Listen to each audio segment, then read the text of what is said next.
sec. All right, cool. And we're recording Team Early as Fuck podcast. We've got Frank Benedetto and Michael Vespa in the house. What's up, dudes? What's up, buddy? It's What's up, Mike? Wednesday. I'm glad we're all together talking, chit-chatting. We've got a big one here. It's May, Mental Health Month, and between Frank in the physical therapy world, I got to remember the camera's over here, my monitor's here, so if it looks like I'm all over the place, I apologize. But we've got Frank in the physical therapy space and Michael in the strength and conditioning, CrossFit, fitness, health space, and they're both badass dudes kind of pushing the boundaries of those respective fields, and I respect the hell out of both of you. So thanks for coming on the podcast, dudes. Frank, do you want to start? Kind of what your sure. quick bio of just to refresh everyone on both of you previous guests, but quick refresher and then what you're doing now. Sounds good. Yeah, I'm a double board certified doctor of physical therapy. So board certified in sports, orthopedics, certified strength and conditioning specialist, Titleist Performance Institute specialist, precision nutrition, and a couple other little ones, FMS, PES, those type things. I'm a co-founder of Provere Health. We created a very progressive style of physical therapy, direct to consumer, no referrals, no medical doctor referrals in any capacity, located inside boutique fitness facilities. Built and sold that, got up to 5 locations, sold, exited the insurance game, and started following my true passion, which is in combat sports, and have now founded a completely online platform for strength conditioning, nutrition, injury prevention for the combat athlete. Love it. Did you touch on the Level Up initiative? Yeah, also a co-founder of the Level Up initiative with Zach Gabor and Cedric Haddad. So that's really a media company that's designed to just promote and almost overwhelm the PT community with the latest research and filling the gaps in what we believe are the holes in both current education from school-based education and also just the dogma that's perpetuated by corporate-run businesses in PT. Nice, man. Cool. Thanks, Frank. Michael. No problem. Yeah. Thanks for having me back on, Will. Man, I don't know. Sometimes I think because of all the crazy buzzwords and titles that people like to create for really what I do in my industry as a strength conditioning coach, I sometimes find it interesting what to even call myself. But I mean, realistically, at the base, strength conditioning. I got my CSCS, USAW. Worked in. I got PT, FMS screening, a couple other different things. But realistically, what we do is, we run Ruthless in Pursuit. So it's an online individual coaching program.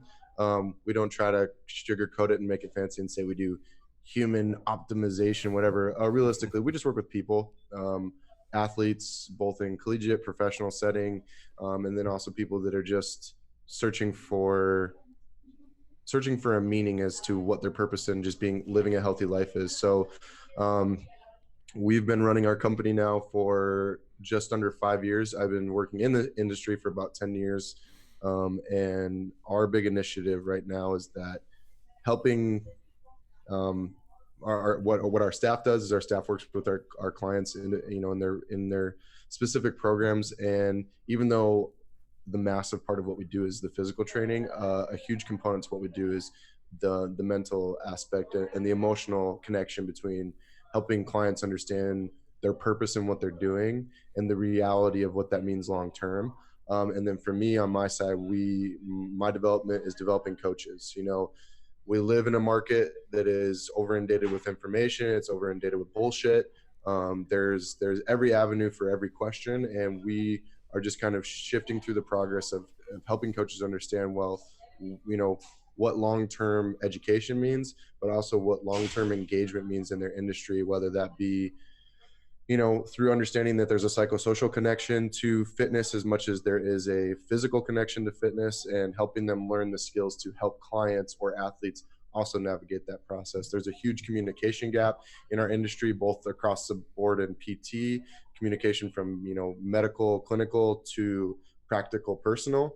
And we are hoping that as we move forward in the market, that we start to become an entity that is seeing, that gap be bridged between the personal client and the clinical mindset, and how that they're all relatively the same, in the same bubble, yet we've parted ourselves in different camps. And so that's kind of what we're working on over the next couple of years here, is we're building some coaches development programs heavily influenced in communications, with also science and principles. And then yeah, man, just bouncing all around. Nice. You know me, I don't sit still for very long. Exactly. I get too stir crazy. That's so all three of us in here. So thanks, Mike. Yeah. Frank, he touched on a lot of things, and I definitely want to come back to you, because this is why I wanted to get you both on this podcast, because I think we're coming at this idea for helping people, and you guys are coming at it from the different perspective backgrounds that you each have.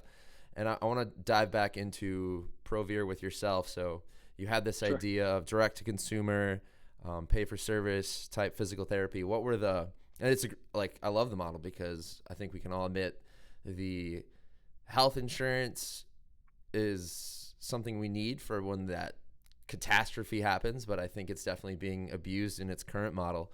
So just from your perspective, as there's obviously the non-disclosure agreement that everyone signs, I think, right? Yep. Everything. 100%. So we don't have to dive into any of that, but just from your standpoint as someone who wants to help people, what were the big windmills and barriers that you were coming up against, and then why the switch to what you're doing now? Yeah. So when we first started 5 years ago, we were flat out told by dozens of people, this can't work. Right. So you physical therapy is meant to be a referred to service. You need medical doctors. That's who you actually have to market to. PT, people aren't really interested in physical therapy. They're not going to seek it out themselves. They have to be told to go. And because this was before the current trend where we have more people opening up little micro facilities, that's now in a very good way starting to normalize the direct to consumer pathway to physical therapy. Prior to that happening, though, we were one of the first movers in this direct to consumer model. What started off as just absolutely amazing, we had one flaw though. We still dealt with insurance companies. So at the end of the day, a third party payer still is dictating what's going on. So what ended up happening is we had loads of interest and continued interest, but the governor of New Jersey had more power over how much we got paid than the person that we were actually serving. So what ended up happening is we grew really fast. We went from 0 through 6 facilities plus a satellite, and I think in under 3 years. Mm-hmm. We had a team of 50 people, including 10 PTs at one point. And with 8 weeks notice, we got hit with a cut that was about 30% of our revenue. And it was just insane. It was just 8 weeks notice, Governor Christie says, this group of state employees are going to have a massive cut to physical therapy benefits in out-of-network facilities with arbitrary caps built in per session. Mm-hmm. And then I spent the next year and a half not really using my brain to continually push the limits on how to help people more. I was using my brain on how to circumvent this healthcare system to give the same level product that we were giving. Mm-hmm. And then it became, how do I slow the degradation of the product that I was so proud of? So we had to go from 1 an hour, we had to go from 1-to-1 to partially unsupervised. Granted, it was only 10 minutes that they were unsupervised. We had some overlap, but the reality was the trend was that the quality of the product was going to continue to decrease mm-hmm. based off of third-party payer systems. And that's when I said, I want out. Yeah.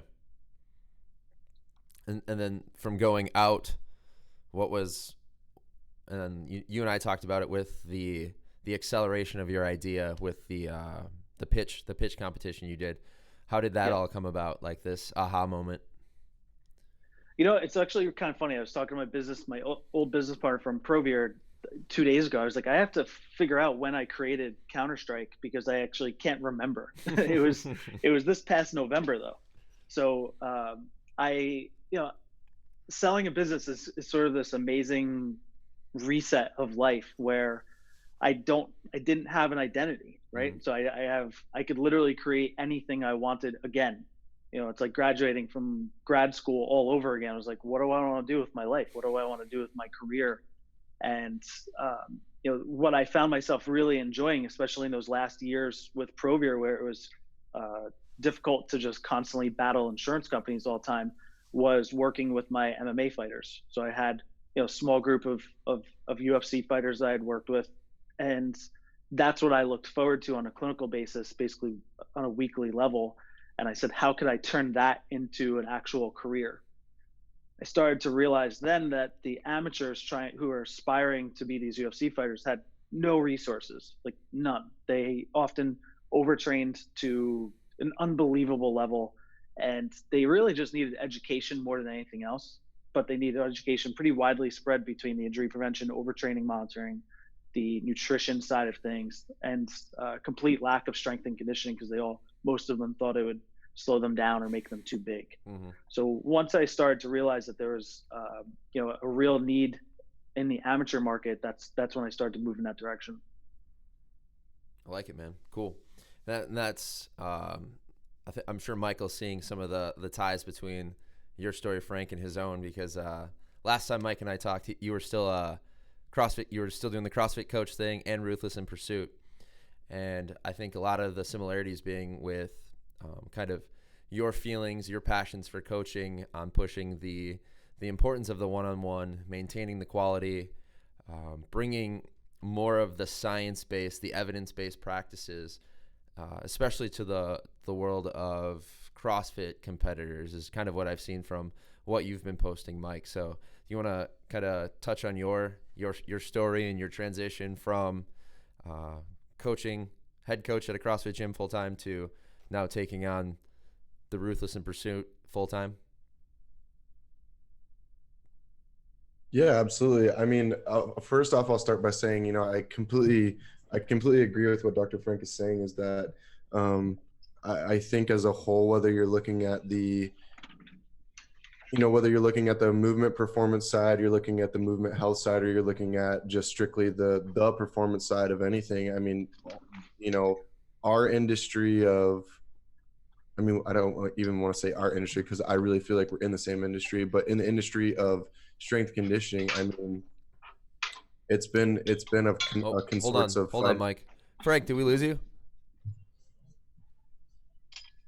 Frank? It says you're there, but I don't see you.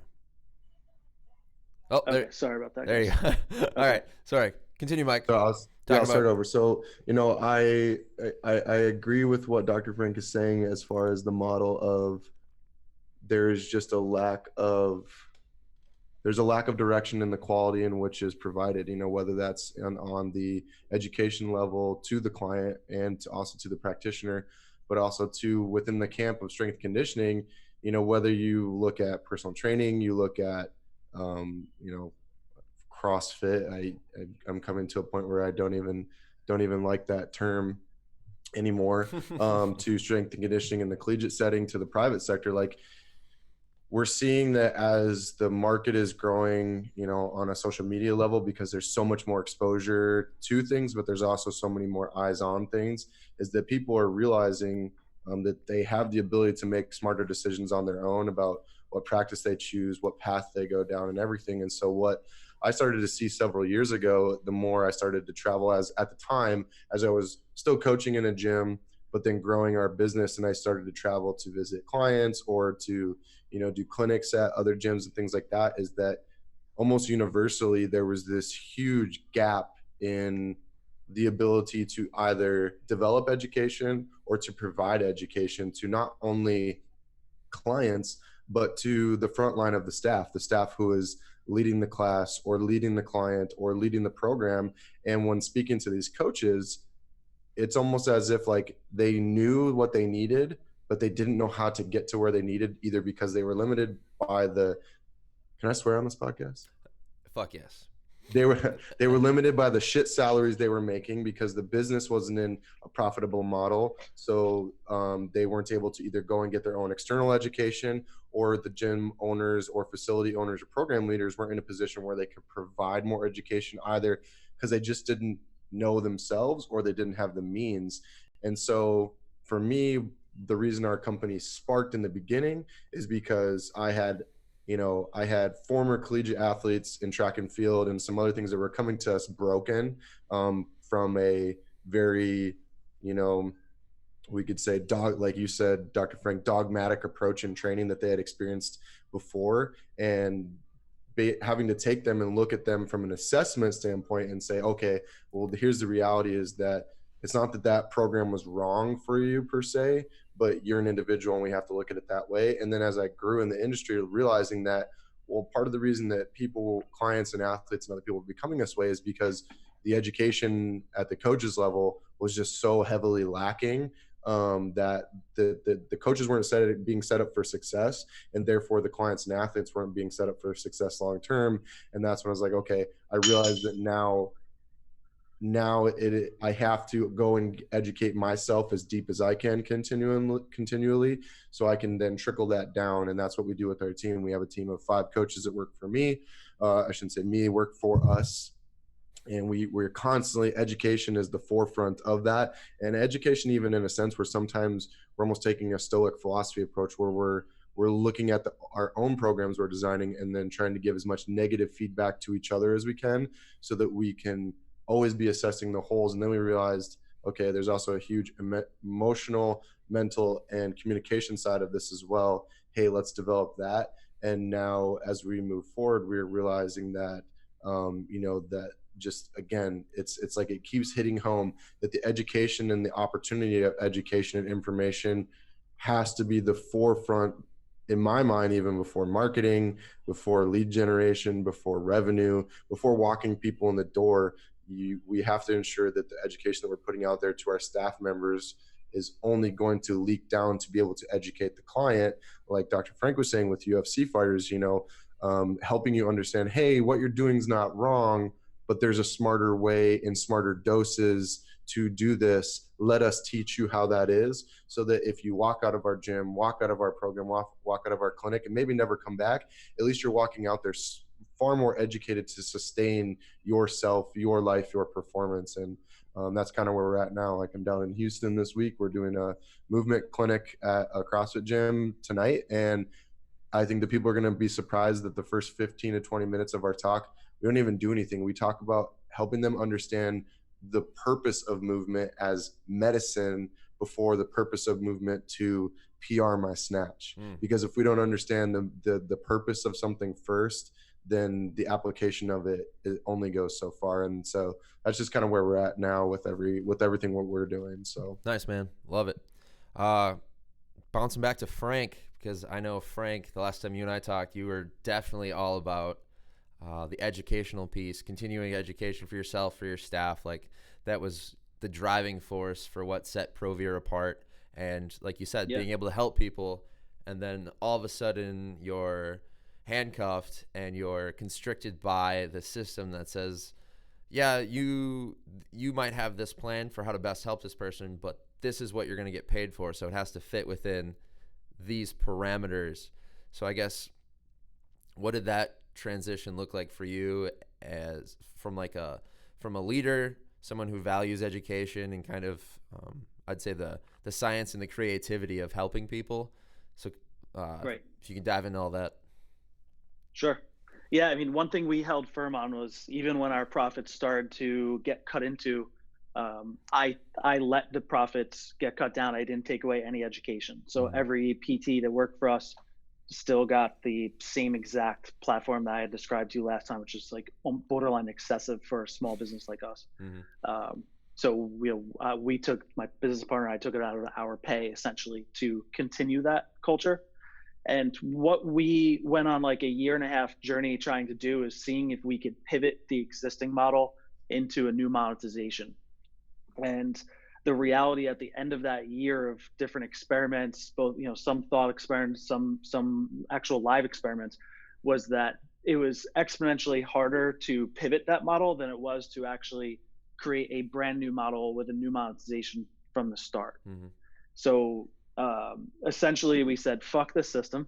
We need to build a new system and exit this entirely because this shit is not going to work." Yeah. And that was the tough realization. I remember the month that we came to that, and it was either play under this set of rules, and the insurance company's rules, and be told how to treat, or figure out a new way. And that new way isn't just charging $150 a session Mm-hmm. for a service, because in my opinion, where the PT profession is maybe slightly going wrong in the new age of it, is that we're sort of just doing the same thing, but now charging cash for it, Mm-hmm. instead of actually changing the delivery mechanism or changing the overall philosophy. Yeah.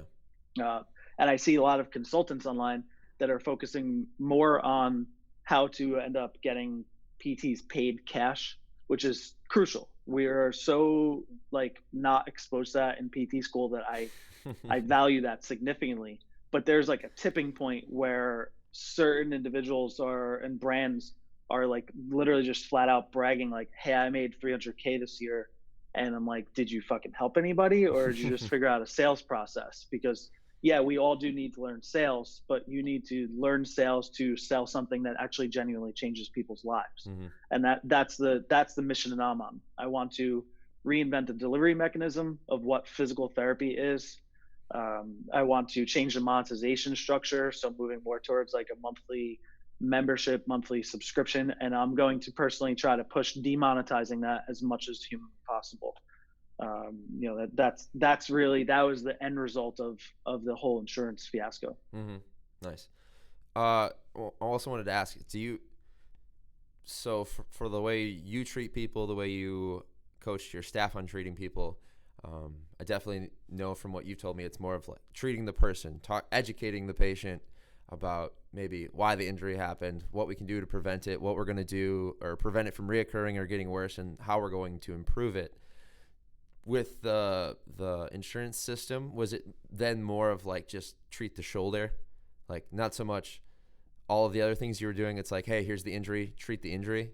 Is that? Yeah, I mean, it was time. So we always reinvested the efficiency of the business model that I created back into spending a tremendous amount of time with our patients compared to most physical therapists. Mm-hmm. So as we got to the point where there was no other option other than to see more people, we now had to take away more time. You take away more time, there's going to be a little less widespread conversation. You're not going to talk about meditation as much. You're not going to talk about nutrition choices. You're gonna have to do your primary job, which is address the shoulder.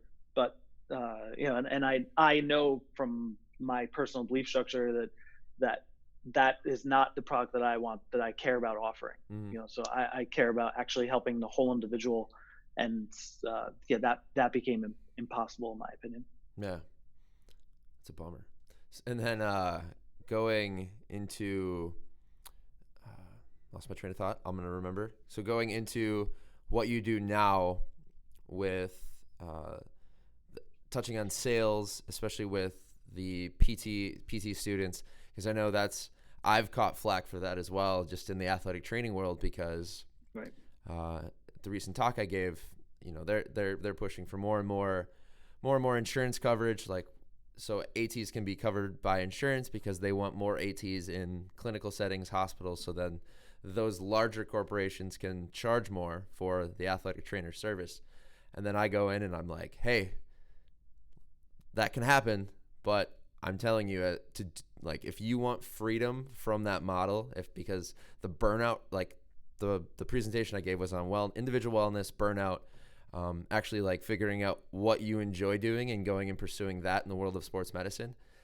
That's not going to happen in that model, because they're just using you to fill up this time to you talked about, all right, you're going to do maybe an eval every time. You're going to deliver some form of therapy and then some kind of modality, because we can charge for all of those things.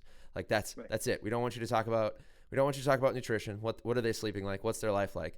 It's test, modality, or therapy, modality, and then we can charge for that. Well, it's actually even worse than that. It's billing code, billing code, billing code. It actually doesn't go farther than that. Yeah. I'm not kidding. Yeah, exactly. So I remember that it from would the be, admin class, and I'm like, yeah, where do you actually fit the person in there, not just yeah, some arbitrary billing codes? So I go into the speech, and I'm just constantly throwing in things under there, like bashing it, how it's not actually helping people. And then I'm always talking about sales at those things to the students, to the professionals, because I've been getting shit on since I got into the program with a background as a strength and conditioning coach. I can remember first day walking in, and they're like, "Oh, you're the CrossFit guy."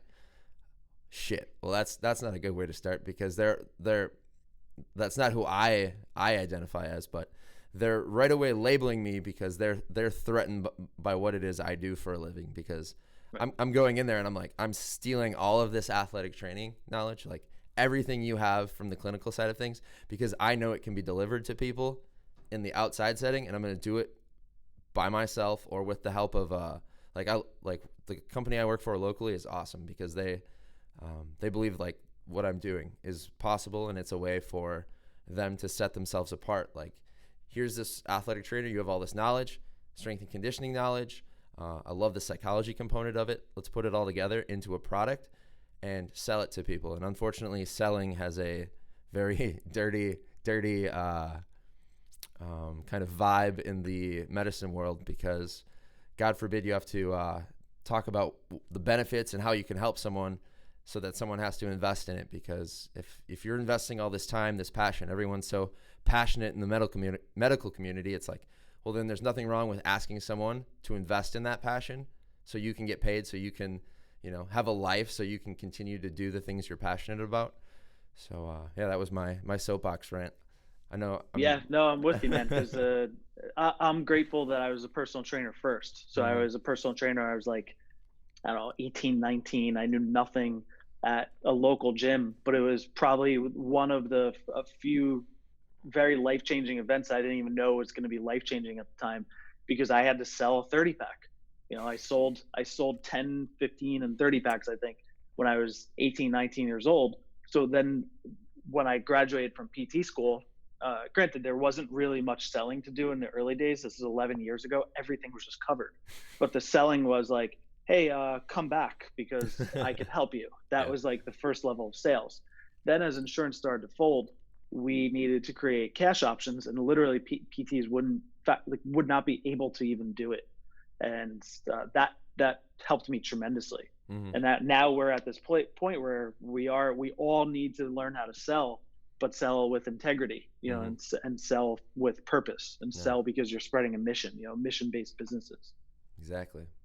Love it, man. Michael, anything to add on that?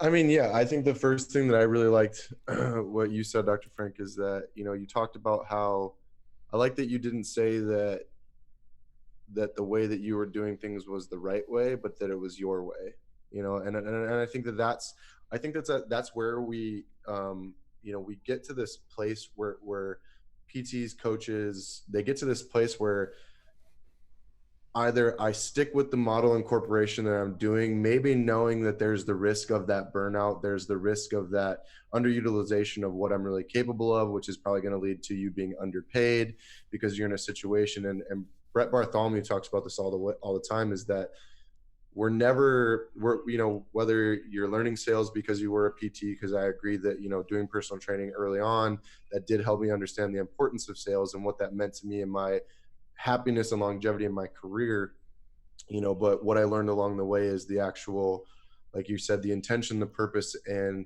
the commitment to care behind that. And I think that, Brett Bartholomew talks about all the time, and he's in the strength conditioning realm, is that, we periodize, training and health, but we don't do that to our careers enough as professionals. And a lot of times people get fearful of that because they feel like, either, breaking out to do my own thing privately or whatever, somebody's going to shit on me because, it's like, you left that Division I university to go do your own thing. It's like, well, you run the risk. It's a weird dichotomy. It's like, do I stay within a corporate model and think that I'm going to fight the beast, and potentially get burnt and then never come back and just hate what I do? Or do I break off, take the risk, put everything into my plan A, and then realize that which I'm sure all three of us has experienced in our career, that comes a point where you just eat shit and shovel shit to get to a point to where, you're getting through it all. And it's like, that's what we're experiencing now, is now we're getting to a point where we're seeing, okay, the commitment we made to the individual and the commitment we made to the purpose of this and the growth of this is now coming back, threefold, fourfold on us with the return on our investment. And we're seeing that the clients that we're keeping is,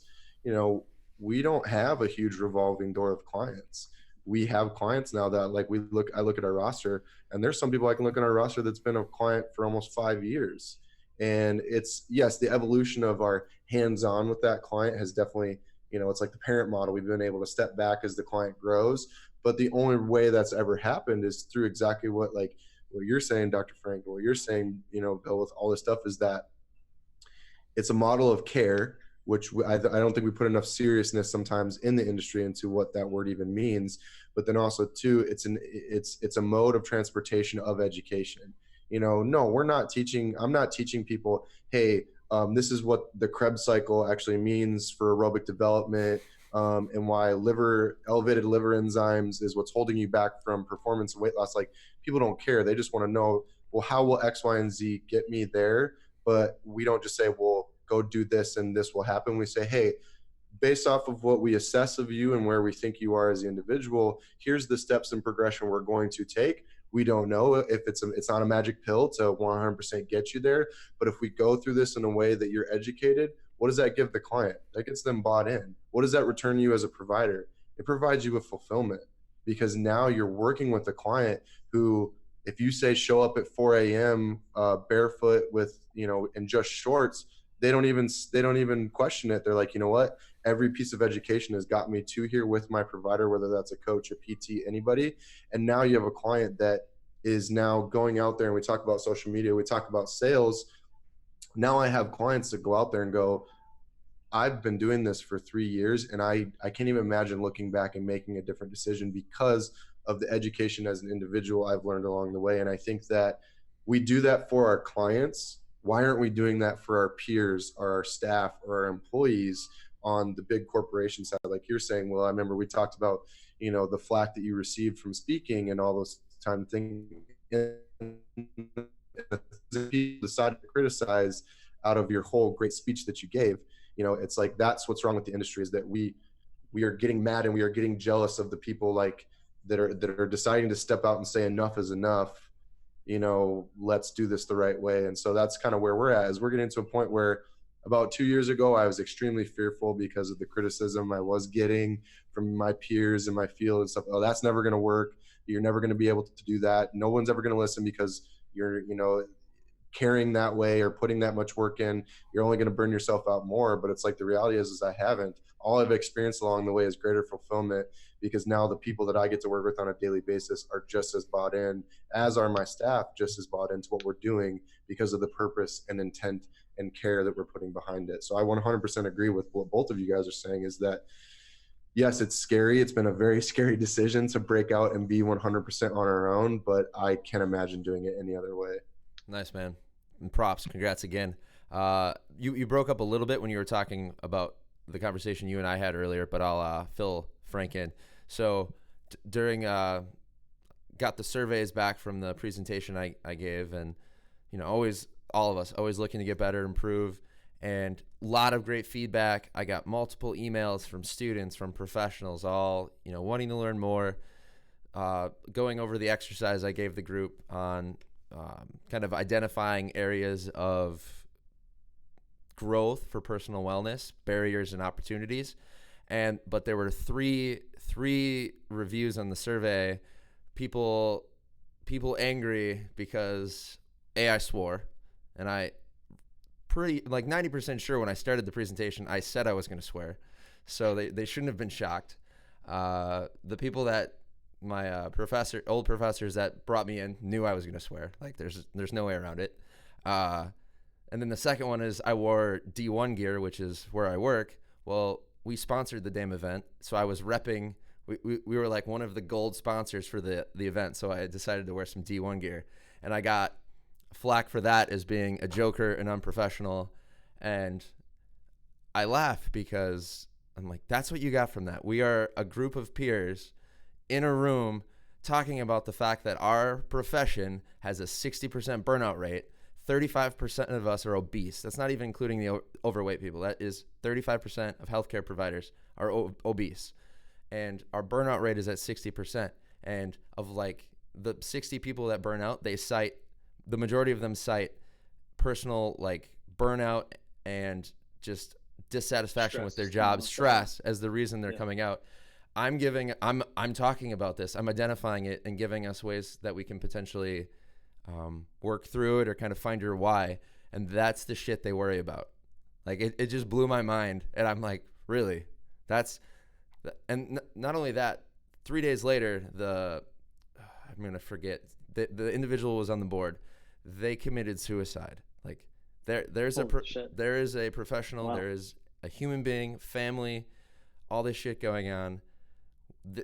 Here's the statistics, the research, the evidence-based presentation I give. That person does that happens, and then in the survey, people are whining that I swore, it made them uncomfortable, blah blah blah blah blah. And I'm just like that. It just irritates me. Like that's what you're worrying about. That's why we're at where we're at, because that's the shit you're worried about. That's what's bothering you. And I emailed my professor a picture of those surveys. I'm like, you know what's insane about this is I've got all of these other people that loved it, thought I did a great job. They all took something away from it. All of these emails, yet it's these 3 people. These 3 people are the ones that are going to tear down everything, because that's it. It's just like, that's how negative they are. So I told them, if you want me back next year, I'll give the same damn presentation. I'm going to swear twice. I'm going to be more in those people's faces, because if they're that miserable, what kind of care are they providing? Yeah. Well, I think one thing though, I'm going to challenge you on one thing. Please do. I'm hoping you were. One thing that it took me a long time to realize, like literally only up until about mid-year last year, that not intentionally, but actually, let me rephrase it. If you're not making enemies and if you're not building haters, you are playing it safe, and you actually aren't having much impact in the world. That's fair. Now, there is a antagonistic way to do this though, where you're inviting a back and forth and you're like intentionally creating some sort of like rivalry to get attention. And that's not what we're talking about. But anybody in 2019 who takes a strong stance on something, you're going to get a good amount of people that say, fuck yeah, I've been waiting for somebody to say this. I identify this is helping me clarify my thought.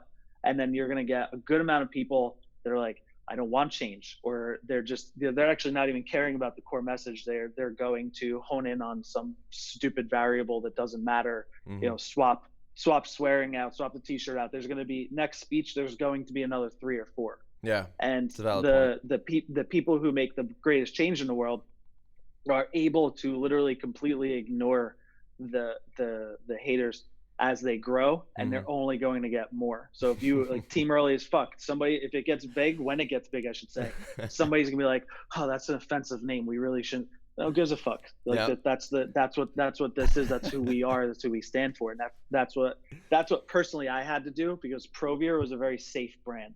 Provier, it never, when I first launched, I was taking a risk in the model itself, so I didn't want to offend anybody. So, but now that I have like no insurance companies, like absolutely no reason to be, uncertain whether the model is going to work or not, I say, fuck the insurance companies, fuck the big corporations. So if you're a PT and you're listening to this, quit your job, quit like tomorrow, submit your resignation and start living your life, because I know you're not happy. You're lying to yourself, right? So you are chasing some sort of dream that they are spoon feeding you, only to get to the point where that business is going to sell to another venture capital business in the background. So like how this whole process works that I've learned through selling my own business to, and getting to know how this whole thing works, is these mega organizations that have 50, 100 locations, they are playing a game where they have to get to a certain amount of locations and total revenue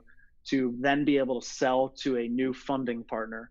And then they get paid on an exponent of whatever their profit was. So they're so far removed from whatever is going on at the ground that all they care about is more locations, more this, more that. Yet they recognize the fact that there's a major issue of turnover, the average physical therapist right now, when they come apply, they've worked at 2 or 3 jobs in their first 3 or 4 years. They're not staying more than a year or two. And these venture capital businesses are smart. They know what to say. Right now, mentorship is the hottest thing. Everybody wants mentorship. So they build in a sales pitch that's like mentorship, mentorship, mentorship, and it's all bullshit. They'll create things like, blank company university. And we had somebody, great candidate, pretty much not want to come on board because they were in the middle of the university and they felt that once they graduate that university, then they'll move up to the clinic manager rank. And once they're clinic manager rank, then they can get to the regional manager rank. And you have to ask yourself, like, why are you're playing, you're like, they got you, you're in their game now. And you're trying to climb a ladder that if you take a step back, you actually don't give a shit about that ladder. Like you really don't. So you need to quit your job tomorrow, figure it out, do it while you're young so the risks are low. And there's a lot of resources out there that help you build businesses now. Well, I think what you're saying is, and what I think, where we're at, so where you are, you're kind of in the middle of really fighting the head of the beast up there.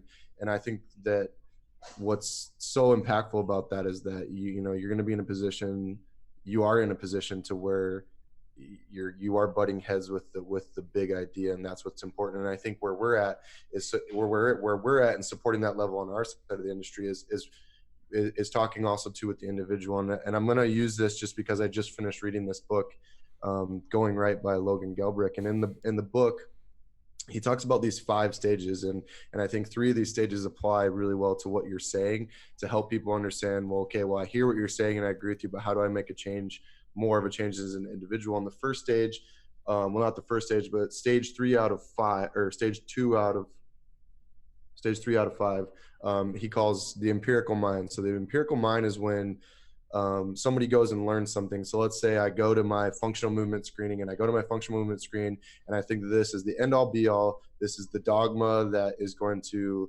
change the way I deal with clients. And it is. And, and the idea of the empirical mind is that when you learn an item, you're stuck in that, you're absorbed with it. That one thing becomes your identity. And then the growth from that stage is then the self-authoring mind, where the self-authoring mind is learning like, oh, wow, there's 100 different ways to do things out there. I can be neither in disagreement or agreement with all those, but understand that they all exist. And I'm going to pull from those and add what benefits me and my beliefs and my purpose. And so it's like we graduate from this empirical dogmatic approach to this self-authoring approach, to where we can just kind of realize that everything is out there. There's really good and there's really bad, but we're going to hold close to what identifies with our values and our purpose. And then the final stage is the self-transforming mind, where, okay, we've gone through everything. We've mainly gone through failures. And now we're able to say, hey, this is everything I've learned. This is everything I believe in, understanding that there's everything out there that might be for or against that. But now I'm going to set out into my path to transform my own purpose, but also to now be an author of information to the world, which is kind of, the position that we're in now. Is we're in a position where we've gone through all of that, and now we're going to put out into the world, much exactly like you guys are doing with Counter-Strike and all that stuff, to say, hey, these other things are out there. Maybe you still need to investigate those things for yourself and learn, but we are here to say we have learned from those past mistakes and failures or whatever, and this is the direction that we're going. Come and join that and see if that education can benefit you. And I think that sometimes that's a conversation that we have with coaches more and more and more over and over and over and over again, is like that we're not a magic pill. We don't, 5 years from now, we might have looked back and hopefully seen that some of the things we were doing, we puke at, because we're like, oh my gosh, I can't believe we were doing that. I'm glad we've learned so much in these 5 years, but it's the ability to offer to the individual to help them understand, hey, go through these growth periods because you have to. But coming back to like what you were saying, Bill, with all the burnout and everything, it's that people get to that burnout point because they're either scared to make that decision for themselves, or they're being governed by a body that is telling them, no, if you make those decisions for yourself, you will fail. Stay here where you have benefits, you have comfort, you have system, and just like you're saying, grow to a regional position, grow to a director position. It's like, well, for what? So I can still be under the thumb of suppressing what I really think is important or what I really think is real, to a point to where maybe I am so burnt out that, suicide is a factor for people in our industry. That does happen. So I'm glad that more people are having this conversation, because I believe in all industry, this is a conversation that's not being had at all, or at least enough, because it's a risky thing to talk about. It's a risky thing to take on for yourself. But the idea is, for myself, I am living my best life. And I am living my best life far more unsupported than I've ever been by my peers, my industry, but I'm okay with it, because the end result of what we're getting, both on the education that we're giving to coaches, but the education that we're giving to clients, is, I mean, it's the point I was missing early on in my career, but I had to go through those stages to learn that. And I think that encouraging young professionals in these industries to go through that is what we're not pushing enough onto people. Yeah, 100%. Yeah, 100%. And you're a fan of Ryan Holiday, I assume. Heard you mention the obstacle is the way. Absolutely. So I read every single email he sends every single day, all the books, and Memento Mori, right? So we're all gonna fucking die. So you need to actually enjoy this life, because you don't know if you're gonna get diagnosed with stage 4 cancer like my sister did at age 46. Oof. And she survived and she's thriving now. But going through that experience with her shaped me. And I could say that if I didn't have that happen the year prior to me selling, I would have gone with one of these companies that I'm telling everybody to quit for, because they were only interested in my company if I stayed. And the quantity of money that they put in front of us was insane. I came home like almost afraid to tell my wife that I was going to say no. Like, yeah, so gonna turn that down. She's like, what the fuck? Are you crazy? But being with them, just even for a series of meetings, I was like, what am I trading away? And I was so acutely aware of what I was trading away, because when I was with my sister and we're having conversations about death, with doctors and with each other, for months on end, not knowing what the next year held. And then the next year I have this decision to like trade away 3 to 5 years worth of my life for, a pretty significant sum of money in exchange for a regional managership and partial ownership and all this other garbage. It's all fake. Had I not been so in tune with the like death can come at any time. And for those of you who haven't studied Ryan, I know this sounds like morbid, but it's actually meant to, in a way it's really written, is actually an empowering thing. Meaning if we have 10, 20, 40, 50 years left on this earth, like everything you do should have meaning and purpose and should be fulfilling, even if that means like a short-term, what feels like a sacrifice in pay cut and some of the commodities that we get used to when you have a certain amount of pay. It's actually not worth it in any capacity. And you don't realize that until you have something like life-changing happen. No, and I agree. And like one of our mantra for our company, for our coaches, for our core team is seek death. And when people ask us what that really means, is it, yes, sure, externally it probably sounds morbid, but the point of it all for us is that we are going to, we encourage our team and our staff live every single moment, dive into every single opportunity as if like if you have to leave this earth tomorrow, at least you left living and giving a life that had 100% fulfillment and meaning to it. Because if you aren't living that life every single day or living within that way, then I mean, you're living an 80% life, and you have to question then to yourself, well, what could that 20% brought my life, or brought my professional life, my personal life, my relationships, my marriage, any endeavor I go into. And I think that right now, from what it's sounding like in your world, it's the same thing, but in the strength and conditioning coach world, it's the same thing. We are getting coaches and we're getting individuals that are getting fear mongered into saying, we'll just stick with the status quo because the status quo has always been there and it is what it is. And it's like, when I hear that saying as, well, that's just been the way we've always done it and it's always worked. And I'm like, fuck you. Like, first off, like, no, it doesn't, because you got people that behind closed doors are submitting 10 different resumes to 10 different things, just waiting for the grass to be greener on the other side. But the reality is that we're just not giving people the real conversation to be able to live their life that way. And I think that I couldn't agree more. Like it's just so important. And I know that, unfortunately, we're even getting to a place in the market where these like hyped up, self-motivating people or courses or talks are becoming a thing. But it's like, if you don't have action and application behind what it is you're wanting to do or the life you think you want to live, then it's just always going to be a vicious circle. So I couldn't agree more. And that's what we're always encouraging our team members to do. I even tell my team members, if you feel like you're growing to be bigger outside of our organization, let me know what we need to do to propel you on to doing your own thing. If that's what you feel like you need to do. Like, it's not intimidating for me to say, hey, I coach coaches that are now a better coach than me, because that's my mission. My mission is to live giving as much as I can. Yes, we're getting to a point where, in a nice way, the monetary return on that investment is supporting my family. It's getting us to a point where we live the quality of life we want to live, but in a way that I'm helping create individuals that are not afraid to take their own risks to search their own purposes. And I think that, that's why living life that way and that mantra we have is so important to us. Love it.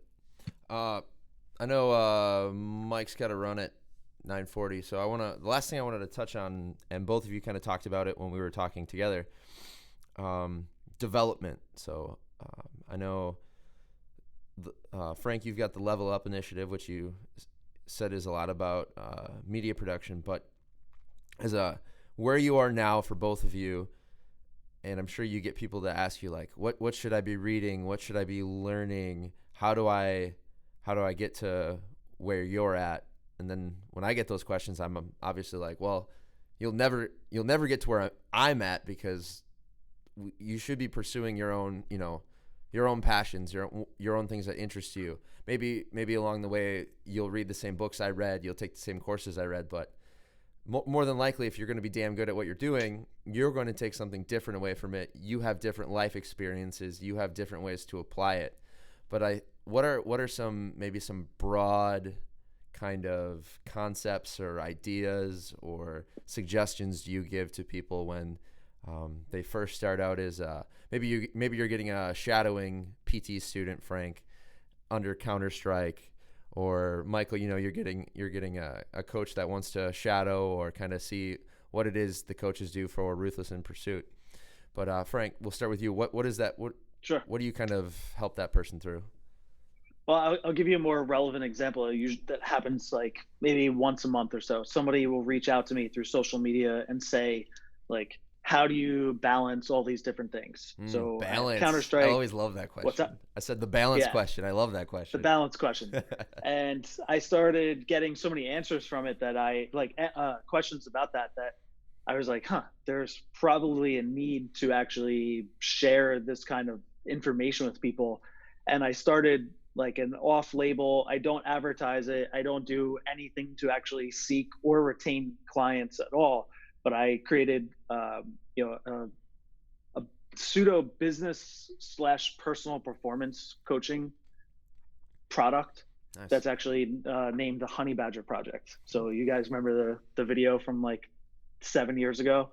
Someone else just posted it, reposted it. Yeah, you gotta go back. It's about the awesome. honey badger being the toughest animal in the world. And there's like this one quote where the honey badger's climbing up this like infested tree of like bees, and he's getting just stung, and he doesn't give a shit. He's just like climbs up this tree. He's getting stung left and right. And the narrator, who's talking like kind of funny, it's meant to be a funny video.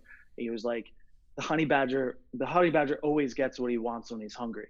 He's getting stung. He's like narrating. He's getting stung left and right. Honey badgers don't give a shit. He always gets what he wants when he's hungry. And that one line was what made me name it the Honey Badger Project. I love it. And what I do in the Honey Badger Project is have people write out their 1 and 3 year goals. And what that exercise looks like in my world is what they actually want their day-to-day life to look like. So a lot of times people make their 3-year goal on accolades, board certified in orthopedics, have a cash practice open, have this, have that. And those are good. You have to start there. But I want you to actually give me a day in the life of what you imagine your daily life looking like. Like, what time do you wake up? What do you first do in the morning? How much time do you work? What else do you do? So I have them describe like what exactly they want their life to feel like. And then from there we work backwards, like pretty much quarterly. So you imagine what yourself looks like in 3 years, which sounds really far away. Well, there's 4 quarters in a year, right? So there's 12 quarters that we have to work with. When you break it down into 12 steps, you're like, oh shit. Like if I want my life to actually look like that, I have 12 steps to be able to get there. What do I need to do in the next 3 months to make that picture become a reality? And then from that moment, we figure out what you need to do in the next 3 months. So that's how I pick the book. That's how I pick what course they should take. That's how I pick if they're just trying to be the absolute best clinician they can be and they want to be able to work with a certain caliber, then they should dive into clinical stuff now. If they want to open up their business, then you need to start reading some business books now. But it's really about constructing the life that you want to lead and then deconstructing that to what you actually have to do next, instead of what most people do, which is repeating the same bullshit 97% of you did yesterday, you're going to do today. And that's really that's the process that I take people through when I get asked that question. That is awesome. I love that. I love that so much. Don't be surprised if you get an email from me. Yeah, man, would be happy to go through it with you. All right. Yeah, I mean, it's funny. It's so funny, just the way the world works and how we all come to the same conclusion. But I literally almost have the exact same conversation with people, because the same thing. It's like people ask me all the time, like, what should I be reading? And the first question I always ask is, well, what do you want? People are like, well, I want to just be better at coaching. I'm like, well, that's way too broad of a term. So instead of 3 years, I always ask people, where do you want to be in 5 years? And I ask them the same, and then I get the same answers. Well, I want to blah, blah, blah, blah, blah. I want to have this.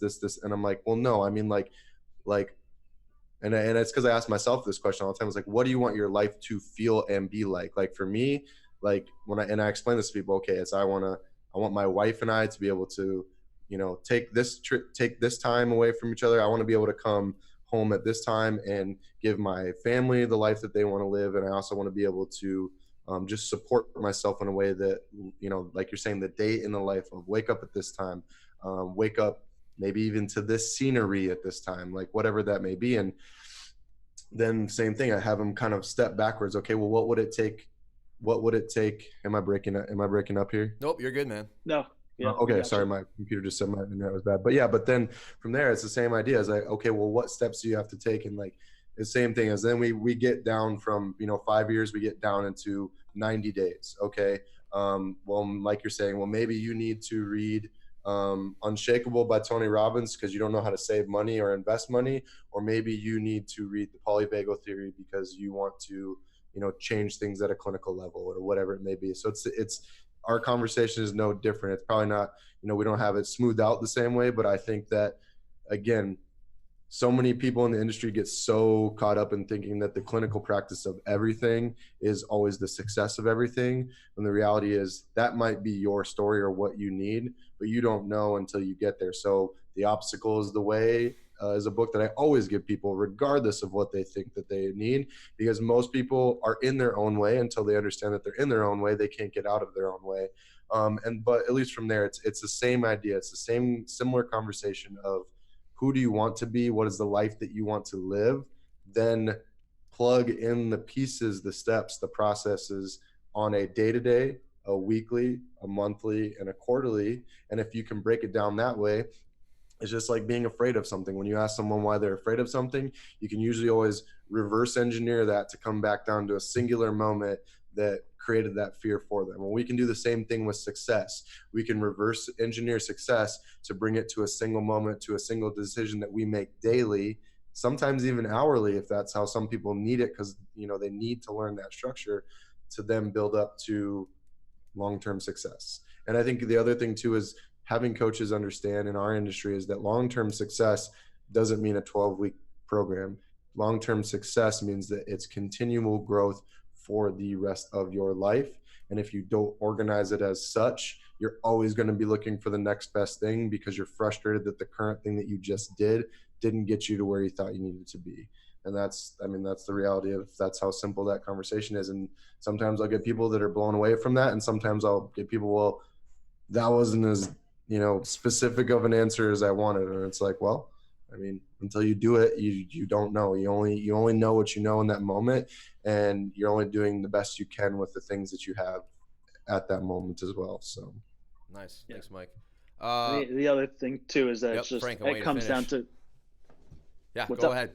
I was Is going to like ask if you we have wanted. to stop looking for shortcuts, and so I think we're at the societal point where people need to be told that, because the slimy side of marketing is like this 12 weeks and you're going to be done, or buy this marketing kit and your business will be fine, or go through this personal development system and your life is going to flow smooth effortlessly. Yep. And the reality is that it's good old fashioned hard fucking work every day, and it needs to be hard. Like I don't believe that anything comes without hard work. Mm-hmm. And um, that you need to find people that have systems that you believe in. But I spent so much money on in the earlier days trying to, like, oh my god, I have no idea how to market. Like, what do I do? And then you buy a $3,000 marketing system that is intentionally so complex that you can't follow it, so that you can't say that it's their fault because it's your fault. Yet the entire thing is just a mirage to be able to sell a $3,000 package. And yeah, if you replicate that person's business to a T, then maybe it works. And you probably take away one or two things that you rationalize was worth it. But in the end, there's no shortcuts. You have to try. You have to put yourself out there and see a post not work, and see a sales promotion not work, and do an email campaign that you get a bunch of people report to spam, and then shit, let me okay, too far, and you dial it back, and then you learn. But we all just like sit and wait. And I'm still talking about myself. I still have to go through this process where I get to a point where I'm stuck at Counter-Strike. I'm like, man, I don't know this. And then I start looking at these experts and I try, and I'm like, about to buy. I'm like, no, remember the lessons. Just try and fail and push forward. Love it. No, 100. I agree with that 100%, and I want to like reiterate what you said at the end, is that for anybody that is listening to this, is like, we're not saying this because we have it figured out. We're saying this because we go through the exact same things that you do, but what we're learning now is we're learning that it just is application. It's not idea. It's not always just ideas or creativity.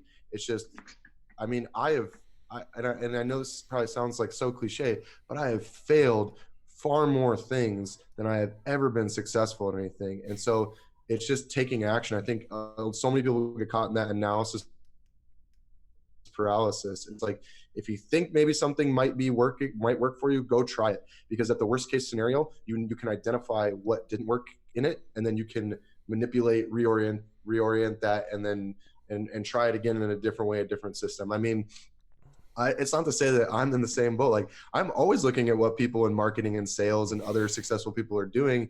I've just gotten to the point where I can kind of sift through the bullshit a little bit to see what they're really doing. And then I can go try it on my own. Okay. It was like you're saying, it was an email campaign. Okay. We can try that. Oh, it was a lead generation campaign. Right. Oh, whatever. We can try that. Oh, they just told people to sleep more and drink more water. Okay. Like, we can do that. Like, it always is something so simple. So it's not to say that we have it figured out, because I by no means have it figured out. But it's just that I've learned that I'm not afraid to take action and apply something, because I know now that I've taken so many risks in my life that I know that the reward of risk is learning, is the lesson. The obstacle is the way. We keep saying that, but it really is going through that obstacle has taught me the way in myself, how to take a lesson from every single thing. And so I just kind of wanted to, reorient that for anybody that's listening, that's being like, well, yeah, but it's like, well, no, we're not saying we're successful all the time. We're just saying that our success that we are having is driven from risk and driven from failure. And that's not something to be afraid of. I love it. Frank, anything you want to conclude with, and then where people can reach you, and then Mike, you do the same, and then we'll wrap it up. All right. So in recap is quit your fucking job if you're unhappy, because you're going to die, right? So you're going to die one day. You don't know if it's tomorrow, a year, 10 years, 50 years. So if you're unhappy with a job, quit your job. It's really simple. Figure it out. If you do quit your job, actually, how many people do you think we can get to quit? 10? If 5. a handful would be awesome. That'd be a good goal. That would be awesome. Change So if a you do handful quit of your people's job, lives. comment on the post when this Yep. this podcast gets announced, so we can congratulate you and shout you out for being a badass. That's right. You can reach me at Instagram is always the best way. Frank_Benedetto. It'll be in the notes of this podcast. Yes, and sir. also if you happen to know any combat sport athletes that are in need of some science-based strength and conditioning, help with weight management, nutrition, injury prevention, you could find me at Counterstrike_MMA. Yep. Good. Yeah. I agree. I mean, if you're not satisfied, take a step back, maybe, and I'm going to challenge that a little bit to maybe saying, don't just realistically maybe up and quit your job. Like, just take a step back and just view yourself and ask yourself, like, what is really serving your purpose? And if that means quitting your job, then by all means quit your job. That's what I did, for myself, and have done for myself many times. But step back and examine for yourself, like, is what you're doing actually serving maybe that 5 or 3 year plan that you've set out for yourself? Is what you're doing right now serving that? And if it's not, yeah, by all means, burn that shit down and move on. And then, too, like, if you want to learn something from someone, just go spend time with that person.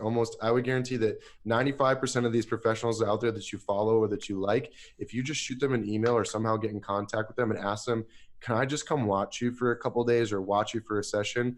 I've done that in my career, and I've yet to meet, I think I've met 2 people that have said no. But the rest of the people have always said yes, because what we learn in our profession and as we grow is that there are other people that are going through the same struggles or wanting to learn the same things that we learned. And we also understand that being in that struggle, you don't always have the resources you have. Shadow somebody, intern with somebody, go and just maybe take a class or go through their program and work with them as a coach, to understand their systems. Like, just don't be afraid to learn from your peers in your industry or learn from the people that you look up to in our industry, but always be aware, vet somebody's process. Don't just buy a thing to buy a thing.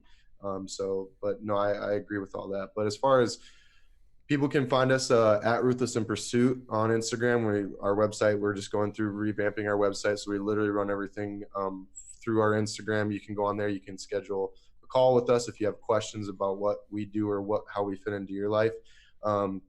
We primarily work with people who are just looking to understand how to manage their life in a way that is healthy, in a way that is meaningful and long term. So our core values are enrich, empower, and optimize. We look to enrich by getting to know who you are and actually understanding you as an individual, to empower you with coaching that is educating you, and to optimize that by understanding that we're meeting you where you're at in your life, not asking you to elevate yourself to our systems. So people can find us there. My Instagram is at @MVVespa. Half the time it's educational, half the time it's bullshit, silly stuff. So Hey, you've got puppy pictures. I got puppy pictures, I got memes, family. but I also feel like I really try to share the struggles that I'm going through a lot with people, to understand that I haven't made it, and I hope that I never get to a point where I feel like I've made it. So nice. Yeah. Cool, dudes. Well, I'll stop the recording, and then we'll recap on our own, and then we'll attack the rest of the day. Awesome. So Sounds see good. everyone Thanks in the again, bub. audience